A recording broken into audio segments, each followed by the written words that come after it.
Hey Fox, hello and welcome to this YouTube channel. In this video, I'm gonna teach you a very useful guide on how to stop your command prompt from closing immediately when opening a batch file here in your Windows 11 PC or laptop. Now the case is when you try to open your batch file here, when you double tapped, okay, your command prompt will close immediately. And in order to fix this problem, we'll be performing a very basic step, okay? Firstly, you need to navigate to your batch file.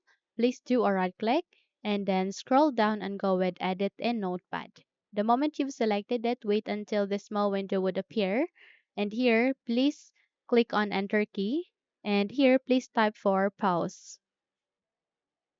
Once you've typed it, click on this file and go with saved. Once you have saved it, close this window.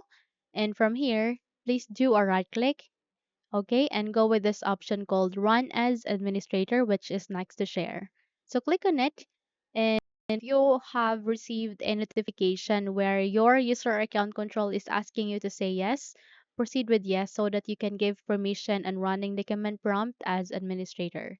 And here it is, our command prompt will not be closed immediately the moment we have to open our batch file. Okay? So just press any of your key and it will be closed. So that's it. If you think this video helped you a lot, then please don't forget to subscribe.